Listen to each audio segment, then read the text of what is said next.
People underestimate how much of their life depends on the quality of their thinking.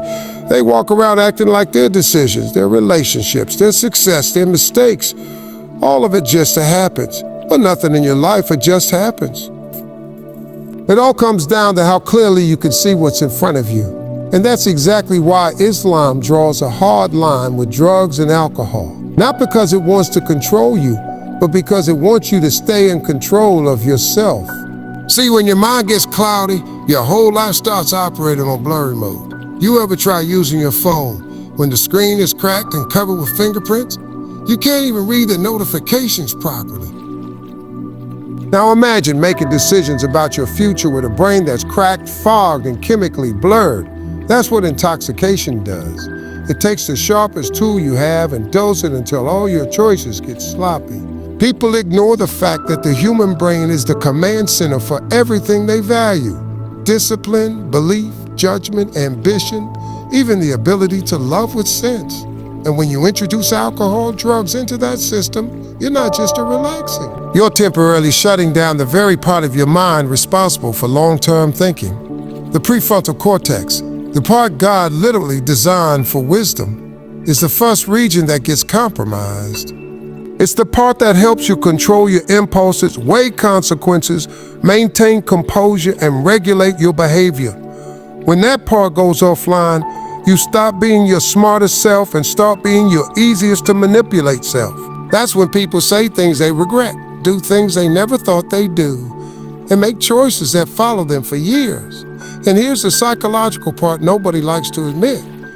When someone drinks or gets high, they're not trying to enhance their mind. They're trying to escape it. They want to escape stress, heartbreak, pressure, boredom, trauma. But the moment you teach your brain that escaping is an option, you sabotage your own strength. Because every time life gets tough, your mind will push you toward the same escape route. And once escaping becomes a habit, thinking becomes a burden. That's the beginning of the collapse. Islam steps in and says, no, you face reality. You think through your challenges. You don't outsource your courage to chemical. It's not about restriction. It's about preserving your ability to confront life head on. People talk about a freedom like it's the ability to do whatever you want. But real freedom is the ability to choose smartly, wisely, consciously. Intoxication steals that from you. It makes you reactive instead of intentional. You stop choosing your actions. Your impulses choose for you. Your emotions choose for you.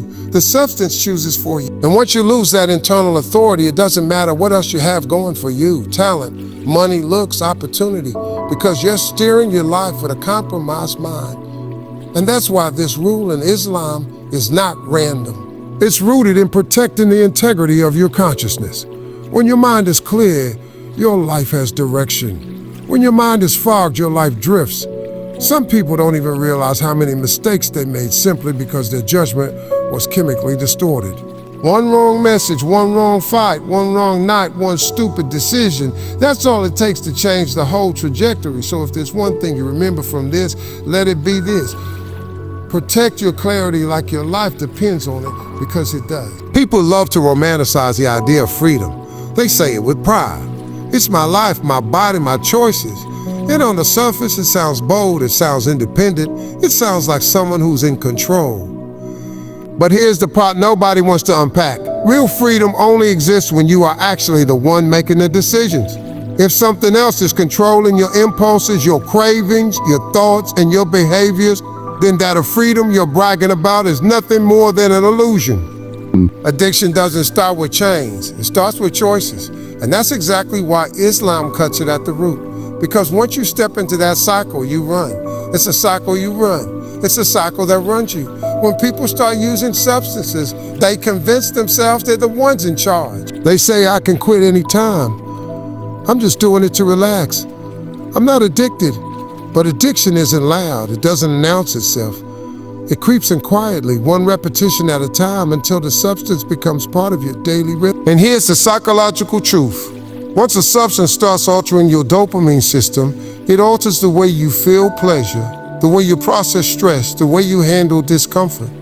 What used to be choices become compulsions. What used to be leisure becomes dependency. And what used to be under your control becomes something you serve without admitting it. Islam sees this long before a person does.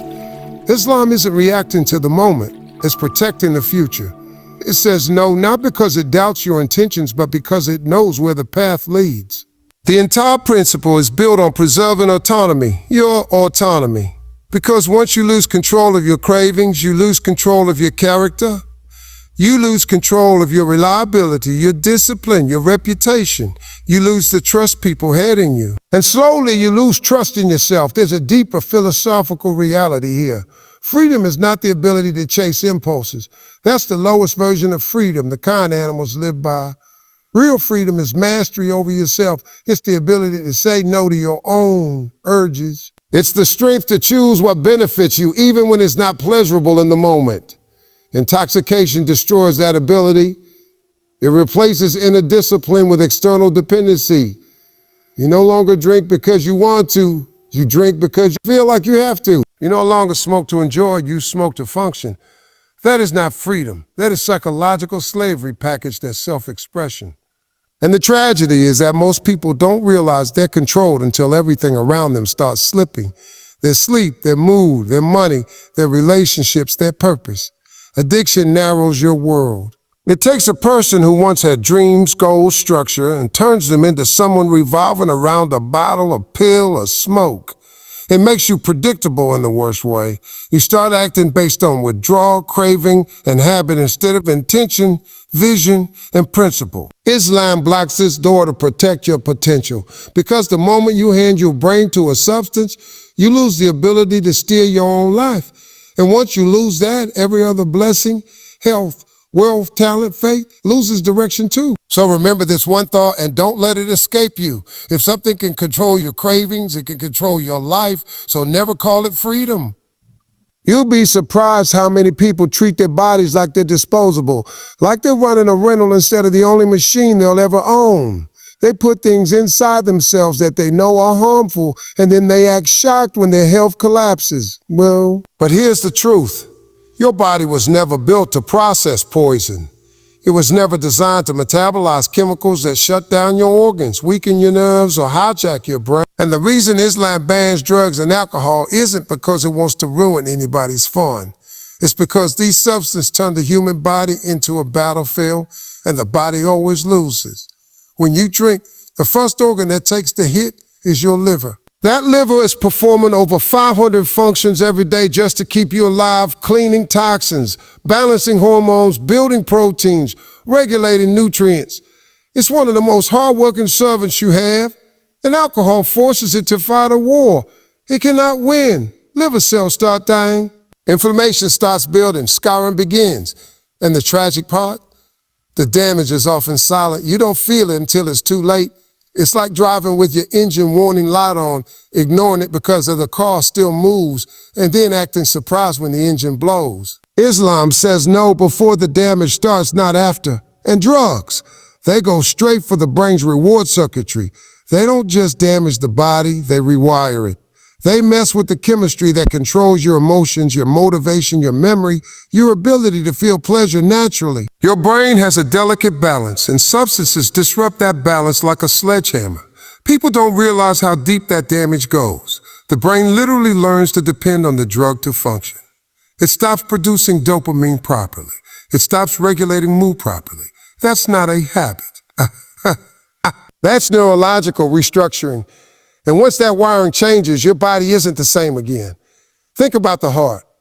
Alcohol raises blood pressure, weakens the muscles, disrupts the rhythm. You can't run from biology. You can't cheat the system. When you introduce something destructive into your body responds with destruction. That's not a moral loss. It's a physical one. And Islam steps in with a boundary because it understands something people ignore. If your body collapses, your mind collapses. If your mind collapses, your discipline collapses. And when discipline collapses, your entire life collapses with it. There's also a deeper philosophical layer to this. Your body is part of your trust. You didn't create it, you didn't design it, and you can't replace it. You were handed this structure with the expectation that you'll safeguard it, maintain it, and use it with purpose. When you poison yourself willingly, you break that trust. You're basically saying, I don't value the vessel that carries my soul. And that's a dangerous attitude because how you treat your body reflects how you treat your life. When someone respects their body, it shows in how they walk, how they think, how they handle challenges. When someone neglects it, everything else falls apart too. Energy, confidence, ambitions, clarity. The truth is, there's no intelligent argument in favor of substances that damage your physiology. You can't call it culture. You can't call it fun. You can't call it freedom. It's simply self-harm dressed in social acceptance. And Islam is one of the few systems bold enough to say, we're not pretending this is normal. Your body is a remarkable system, but even a remarkable system breaks when you keep feeding it the very things it's built to reject. So if there's one thing you take from this, make it this. The body you damage today is the life you pay for tomorrow. So protect it before you lose what you can't rebuild. One thing people don't like to acknowledge is how deeply their actions affect the people around them. We live in a generation that keeps repeating, it's my life, it's my choice. But that phrase collapses the moment your choices start damaging someone else's life. And that's exactly what drugs and alcohol do.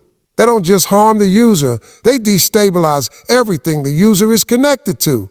Islam isn't only protecting the individual, it's protecting the entire web of relationships that person influences, because humans don't exist in isolation. Every action sends a ripple outward, and intoxication sends some of the most destructive ripples you can imagine. You look at any household where alcohol is a regular presence, and you'll see emotional instability, broken communication, financial strain, unnecessary conflicts, and psychological scars that last years. Kids who grow up around intoxicated parents suffer anxiety, insecurity, and a deep lack of trust and stability. Partners carry the emotional burden of unpredictability, the worry that the person they love might return home angry today, numb tomorrow, apologetic the next, and reckless the day after that. That emotional whiplash is devastating. People think intoxication is a personal weakness, but it's actually a social earthquake. And the truth is, most families don't break suddenly. They erode slowly under the weight of this instability. And let's talk about violence. It's not a secret that intoxication lowers inhibition and increases aggression. A calm man becomes volatile. A rational woman becomes reckless. In moments of sobriety, people regret what they said or did, but regret doesn't undo trauma. Children remember the shouting, spouses remember the fear. Neighbors remember the chaos. Communities remember the reputation. Islam sees this chain reaction clearly. It draws a boundary because one intoxicated moment can create a lifetime of emotional damage. There's also the economic dimension. A person struggling with addiction doesn't just lose money. They lose reliability. They call in sick more often, show up late, underperform, break trust with colleagues, and ruin opportunities. That affects households, teams, businesses, and entire communities. And society ends up paying the bill. In healthcare and rehabilitation and policing and lost productivity and broken families. Islam's stance is simple. Prevent the harm before it grows into a burden everyone else has to carry. People forget that communities are built on trust and stability. When individuals engage in behavior that removes their ability to judge, control, and take responsibility for their actions, the whole structure weakens. It becomes harder for people to feel safe, respected, and connected. A society cannot function when too many of its members are mentally absent, emotionally unstable, or unpredictably volatile. That's why Islam makes the rule universal, not because every person becomes destructive, but because the risk is never contained to the user. It spreads, it infects, it destabilizes. On a deeper philosophical level, intoxicants damage the very essence of human relationships. Accountability. You can't be a responsible friend, parent, spouse, leader, neighbor, or community member when a substance can turn you into someone else at any moment. People need consistency. Not perfection, but predictability. They need to know that the version of you who speaks today will be the same version they meet tomorrow. Intoxication destroys that continuity. It erases the line between intention and impulse. And when intention disappears, trust disappears with it. Islam's prohibition isn't an overreaction. It's a shield. It's protecting families, preserving dignity, and safeguarding the emotional and social fabric that holds communities together. It's saying your choices don't stop at you, so let's set boundaries that protect everyone. So here's the thought I want to leave you with. If your actions ripple outward, make sure they ripple strength, not destruction.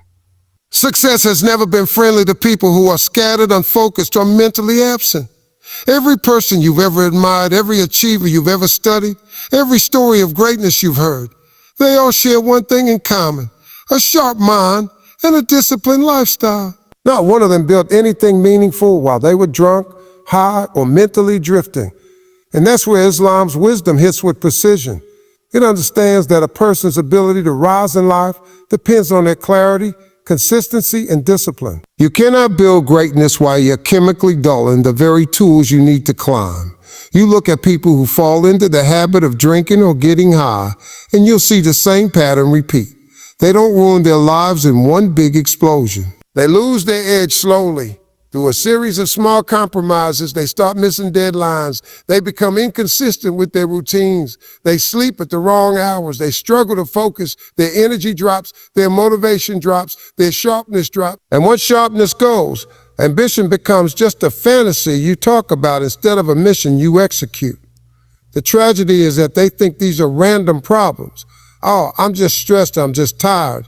I'll get back on track soon. But the truth is, the substance is eating away at their discipline from the inside.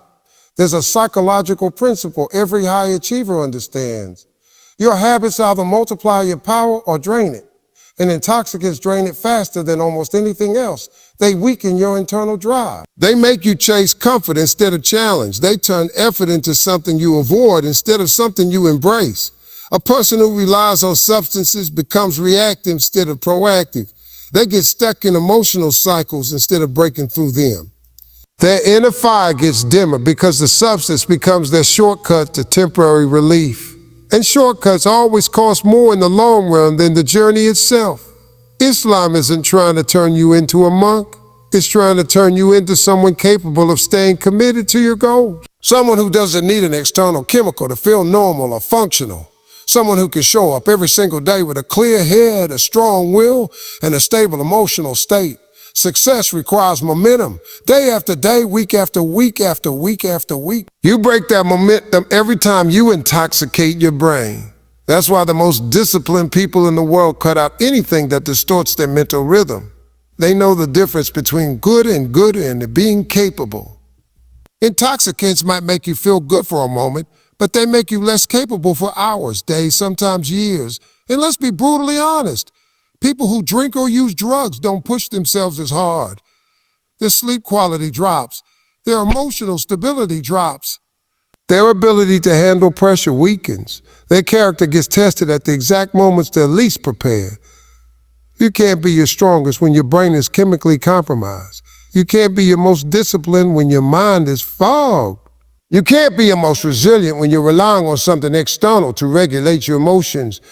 Islam wants you to operate at your highest potential, not your numbest state. The deeper philosophy here is simple. You can't lead a meaningful life if you're constantly escaping it. Success requires presence, real, full-up presence. You can't build a business, a family, a legacy, or even your own self-respect if you're living in a half-awake state. And intoxicants don't just weaken your actions, they weaken your identity. You become someone who makes excuses instead of someone who makes progress. You become someone who reacts instead of someone who creates. So here's the line I want you to sit with. You can't climb to your best life if you keep dulling the part of you that does the climbing. Zane, let's take this last point and unpack it with real honesty, no fluff, no sugar. If the earlier point showed how Islam protects your mind, your dignity, your relationships, this one is about something deeper. The direction of your life. Because every decision you make, every habit you protect, every temptation you entertain, you're designing your future with those choices.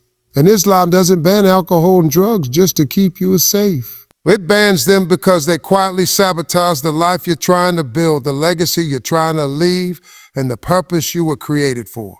Think about it this way. You don't end up great by accident. Nobody wakes up successful accidentally. Nobody wakes up disciplined accidentally. Nobody wakes up spiritually rooted accidentally.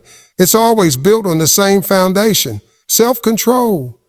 But here's the part people don't want to admit.